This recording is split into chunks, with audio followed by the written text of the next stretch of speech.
क्या सास बन सकती है माँ? अरे क्यों रे? काम में ध्यान नहीं है, जो सब्जी में नीरा नमक भर दिया।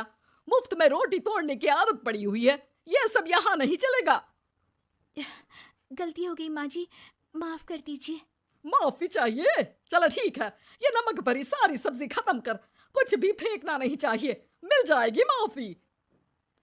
सुनैना की शादी कुछ महीनों पहले ही वासु से हुई है, जिसके बाद से उसकी जिंदगी इस नर्क में जल ही रही है। और अब यही सुनैना की आम जिंदगी है, जिसमें उसकी सास हर छोटी बात पर और कभी कभी तो बिना किसी बात के बस उसे परेशान कर खरी खोटी सुनाती ही रहती है। सुनैना, कल मुही कहाँ मरी हुई है? इधर तो आ। सास की आवाज सुन सुनैना भागती हुई उसके पास आती है। क्या हुआ माँ जी?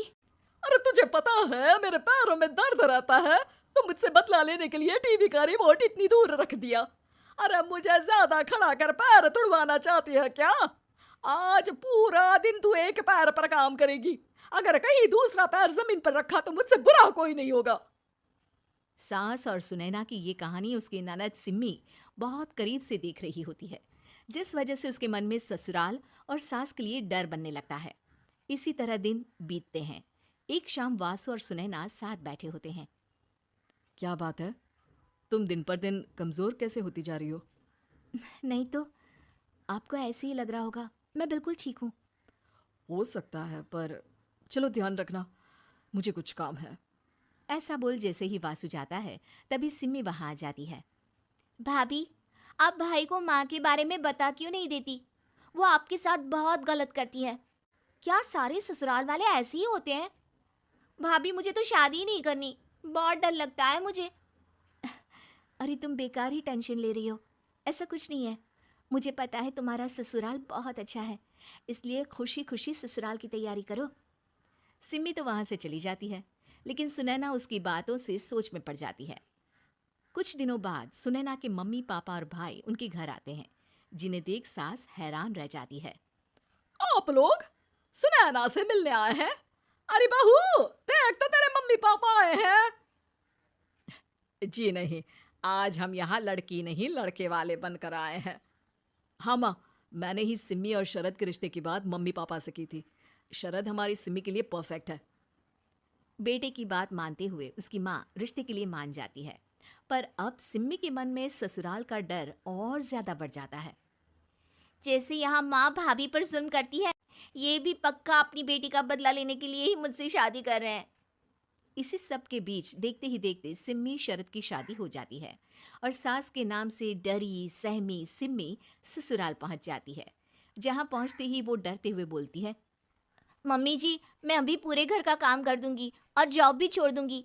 जैसे आप कहोगी मैं सब कुछ वैसे ही करूंगी। अरे, इतना डर क्यों रही हो? और अभी घर आई हो, कोई काम करने की जरूरत नहीं। नई शादी है, कुछ दिन आराम करो, घूमो फिरो। रही बात घर या जॉब की, तो वो तुम्हारी चॉइस है, कोई तुम्हें नहीं रोकेगा। सास का ऐसा व्यवहार देख सिम्मी हैरान रह जाती है और अपनी भाभी सुनैना का ससुराल में पहला दिन सोचने लगती है। चलो हो गया कार्यक्रम खत्म। जा वासु, आराम कर। बहू, तू अपने काम पर लग जा। काम से मेरा मतलब है घर का काम, क्योंकि अब से तुम इसके अलावा और कोई जॉब वॉब नहीं करोगी। हाँ। क्या हुआ? कहाँ खो गई? लगता है सपनों में ही घूमने लगी। बताती हूँ तुझे अभी। मेरी बेटी का मजाक बनाएगा? सपने में क्यों, असलियत में घुमा कर ला, जा। ससुराल की ऐसी इमेज सिम्मी ने कभी सपने में भी नहीं सोची थी। अपने आप को बहू नहीं, बेटी सुन उसे बहुत हैरानी होती है। लेकिन जैसे जैसे समय बीतता है, तो अब सिम्मी को किसी भी जगह से ज्यादा ससुराल अच्छा लगने लगता है। एक दिन सिम्मी सबसे मिलने मायके आती है, तो अपनी माँ को भाभी पर चिल्लाते हुए देखती है। अरे करमजली, अगर मुझे इतना ही पैसा खर्च करना होता तो तेरी जगह घर में नौकरानी ना रख लेती। तुझे लेकर आई जिससे नौकरानी का पैसा बचे, पर तू तो उससे भी ज्यादा खर्चा करा रही है। बस माँ, तुम्हें कोई कुछ बोलता नहीं तो हर हद पार करोगी क्या? अगर यही सब मेरी सास करे तो? अरे तो उनकी बेटे को जिंदा गाड़ दूंगी। तुम्हारे और उनके अंदर यही तो फर्क है माँ। तुम उनकी बेटी के साथ क्या क्या करती हो, सब कुछ पता होने पर भी वो तुम्हारी बेटी को पलकों पर बिठा कर रखते हैं। एक आप है उनकी बेटी को अपनी बेटी जैसा तो क्या बहू तक नहीं समझती। माँ आपको सुनकर मिर्ची जरूर लगेगी, लेकिन मेरी सास मेरी माँ से अच्छी माँ और सास दोनों हैं। इस पर सिम्मी अपनी माँ को अपने ससुराल और उसके प्यार के बारे में सब कुछ बताती है, जिसे सुन सुनैना की सास को अपनी हर गलती का एहसास होता है। अगर वो चाहते तो आराम से अपनी बेटी का बदला मेरी बेटी से ले सकते थे, पर उन्होंने ऐसा नहीं किया।